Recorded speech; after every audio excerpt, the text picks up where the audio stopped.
dan salam jumpa. Pagi hari ini kita akan ngobrol asik dalam Diksi Diskusi Santai Pagi bersama saya Gloria Priska. Di tengah-tengah lonjakan kasus pandemi COVID-19, tentunya tidak terlepas dari banyak sekali permasalahan yang terjadi. Berbicara tentang pandemi COVID-19 tidak hanya menjadi ancaman di bidang kesehatan, tetapi juga di bidang ekonomi. Dan pada pagi hari ini kita akan kedatangan narasumber yang berkecimpung langsung di dunia bisnis dan kita akan membahas tentang UMKM bangkit. Bagaimana cara para narasumber ini membangkitkan usahanya sehingga menjadi berhasil di tengah-tengah pandemi ini. Nah, untuk itu langsung saja saya panggilkan Bapak Roy Wibisono selaku owner dari Naruna Keramik. Selamat pagi Bapak. Selamat pagi Mbak. Senang sekali Pak bisa bergabung bersama kami dalam acara talk show kami pada pagi hari ini. Nah, silakan duduk Bapak. Baik, sebelum saya tanya-tanya lebih lanjut lagi nih Pak, mari kita saksikan cuplikan berikut ini.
Oke, baik.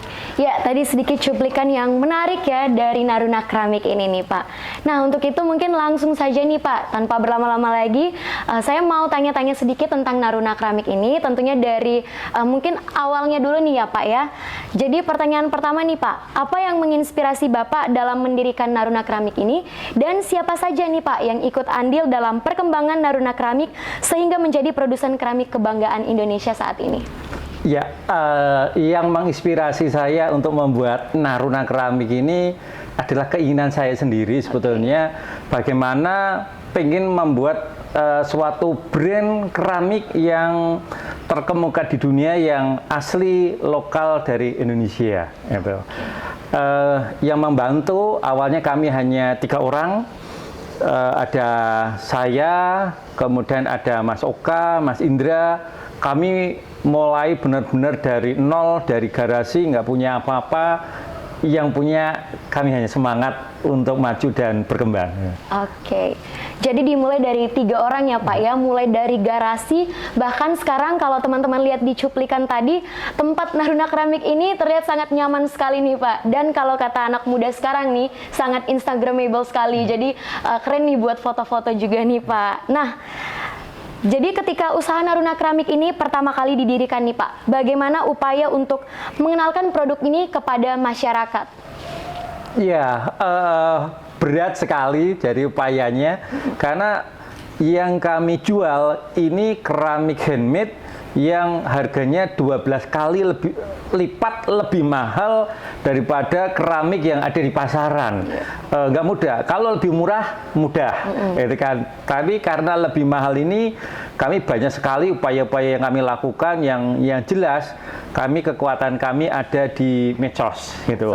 Kami kuat di Instagram, kami kuat di YouTube, kami kuat di TikTok, kemudian hampir semua marketplace kami kuat sekali. Jadi kami terus dan secara konsisten untuk memperkenalkan produk kami ke para customer-customer di Indonesia dan di luar negeri. Oke, betul sekali. Apalagi di masa pandemi ini ya Pak ya. Pasti sosial media yang paling diutamakan ya Pak untuk mempromosikan produk ini. Nah, untuk target pasar sendiri nih Pak, target pasar dari Naruna ini sebenarnya siapa sih Pak? Dan karena bisa dilihat dari kayaknya nih ya Pak ya, biasanya untuk kalangan menengah ke atas, apakah benar nih Pak? Boleh dijawab? Iya, jadi segmen kami itu memang kalangan menengah atas gitu, seperti kafe, resto, hotel, beberapa hotel yang bintang 5 itu menjadi langganan customer kami. Dan yang menarik, rata-rata mereka melakukan repeat order.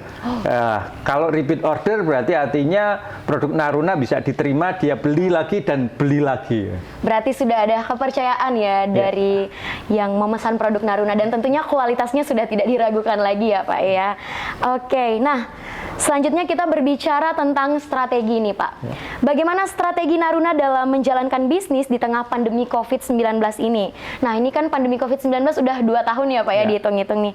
Sehingga mampu nih bertahan dalam menghasilkan capaian-capaian luar biasa bagi sebuah UMKM. Bagaimana nih Pak? Iya, jadi kami menyiapkan strategi ini sejak awal kami berdiri. Kami berdiri kurang lebih sekitar 6 bulan sebelum pandemi, dan dari situ kami menyiapkan dulu, bukan pas pandemi kami menyiapkan enggak. Jadi ketika walaupun kami kecil, kami menyiapkan. Salah satu caranya kami mempersiapkan orang-orang yang terbaik untuk bergabung dengan Naruna. Oke.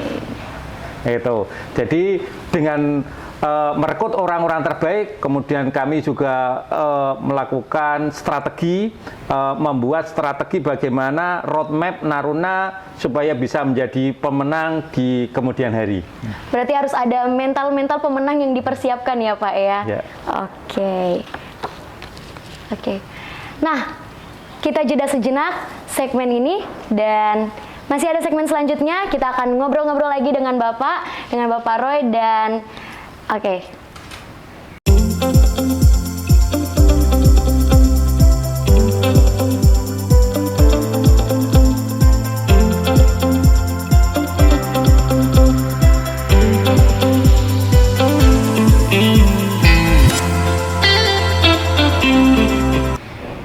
masih bersama Bapak Roy Wibisono pada pagi hari ini.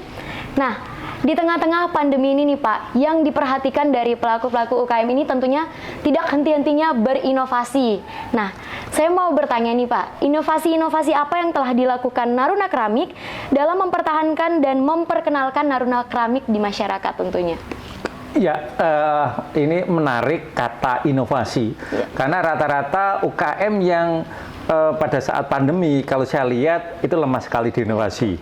Bagi Naruna, inovasi atau mati. Kami memilih inovasi.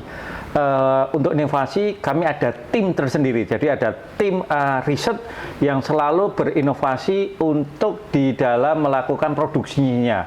Kami juga ada tim marketing yang selalu berinovasi dengan cara menjualnya.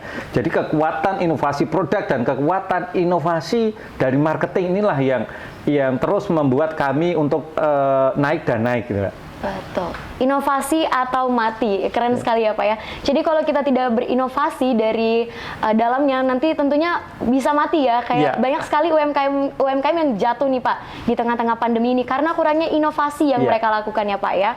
Apalagi di sosial media tuh penting sekali berinovasi.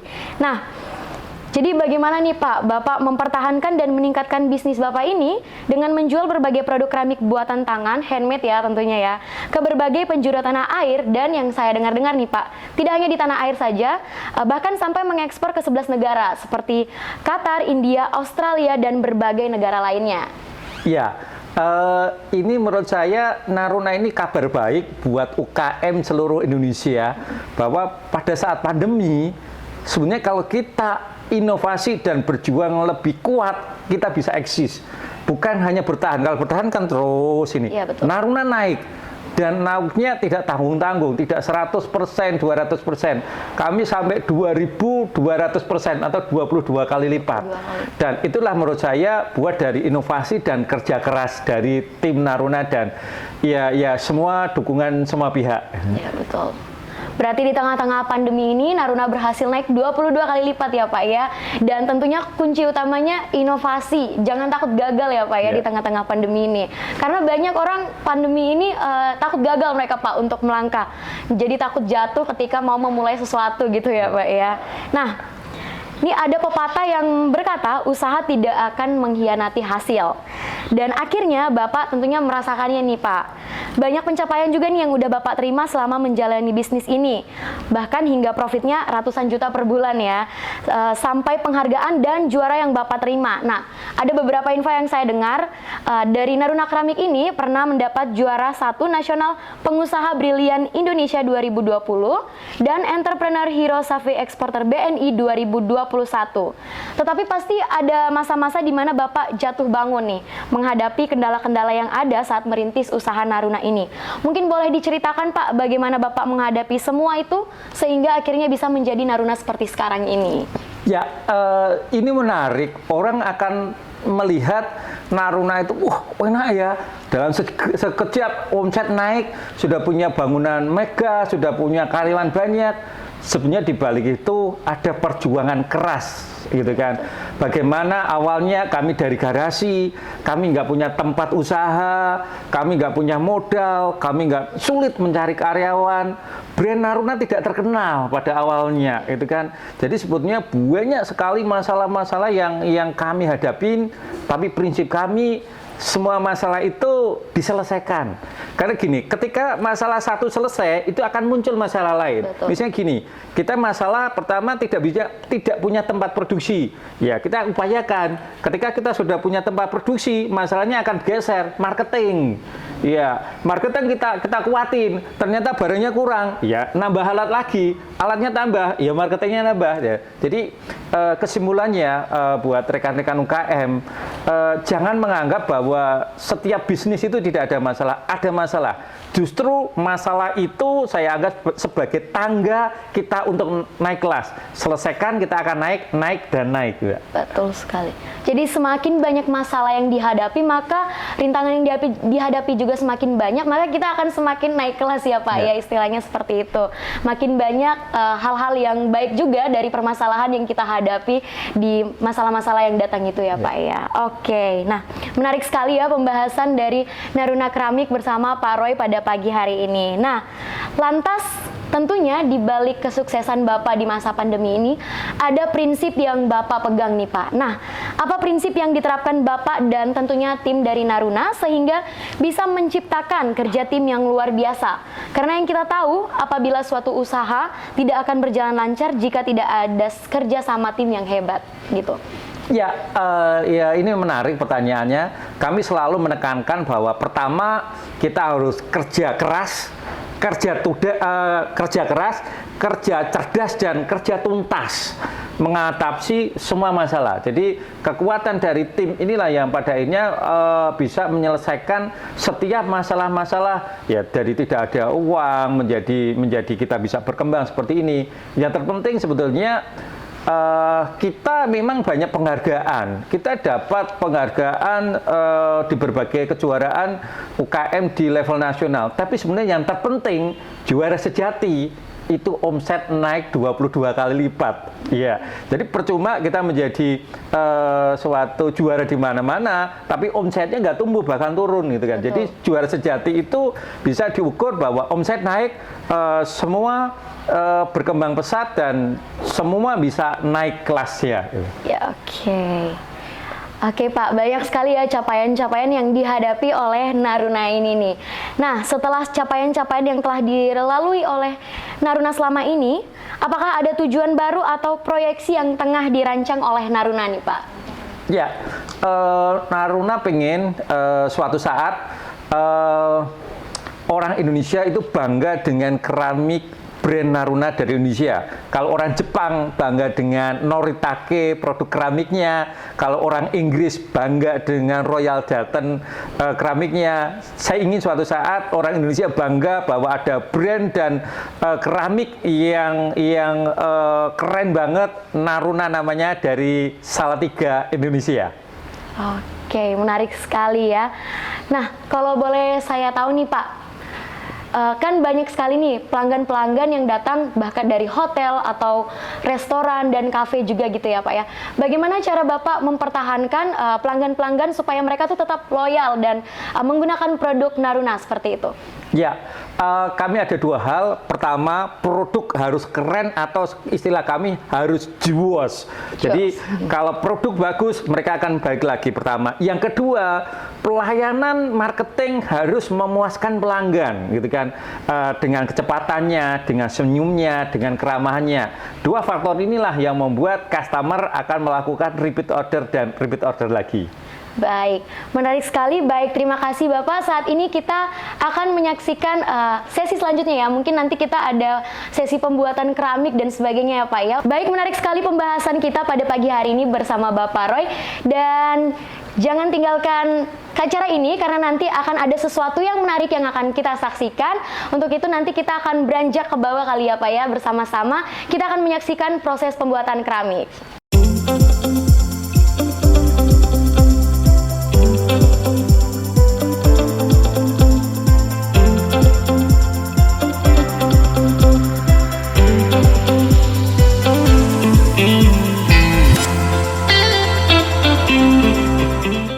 Oke Pak, tadi kita udah ngobrol-ngobrol di atas. Sekarang kita mau jalan-jalan dulu ya Pak ya, ke bawah ya. Saya lihat-lihat situasi dari Naruna ini asri juga ya Pak ya, banyak tanaman-tanamannya juga. Nah, di sebelah kiri saya nih sekarang apa nih Pak, boleh dijelasin? Ini play clay, jadi orang bisa datang ke sini untuk main keramik, Mbak. Berarti terbuka untuk umum ya Pak ya? Iya, iya. Jadi konsep kami memang membuat wisata keramik di Salatiga. Ini menarik juga nih ya Pak ya buat anak-anak biasanya ya. Iya. Melihat clay ini yang dihasilkan dari Naruna keramik ini nih Pak. Nah, boleh saya tanya-tanya nggak nih Pak? Iya. Nah, kira-kira nih bahan-bahan apa saja yang digunakan dari sebelum melakukan proses pembuatan Naruna keramik ini? Ya, bahan yang utama itu clay. Ya, kami clay datangkan dari Sukabumi, kemudian kami mix dengan beberapa material tanah yang lain, sehingga setelah diolah claynya seperti ini bisa dipakai. Jadi setelah ada claynya siap, baru dipakai seperti ini, Mbak. Jadi ini pakai alat putar, jadi cara pembuatannya masih cara manual.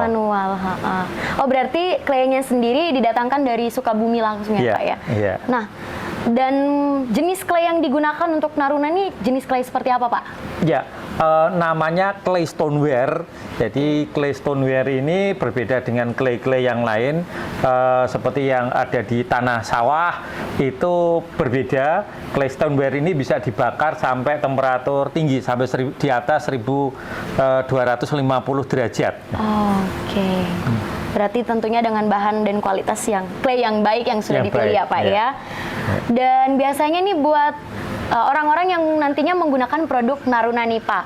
Nah, kunci kokoh perawatan produk dari Naruna itu seperti apa sih supaya produknya ini tetap kokoh, tetap kuat seperti itu Pak? Ya, cukup sih menurut saya dicuci seperti keramik pada umumnya. Jadi yang membedakan produk Naruna itu karena proses pembuatannya sudah dibakar temperatur sangat tinggi sekali dibandingkan dengan beberapa produk yang sejenis, sehingga cukup dicuci menggunakan sabun itu udah bersih, Mbak. Iya. Oke, dan tentunya sudah dipastikan kuat dan kokoh ya Pak ya? Iya. Oke. Dan yang terpenting itu tidak ada material beracun yang ada di kandungannya di tempat ini. Betul, jadi aman ya.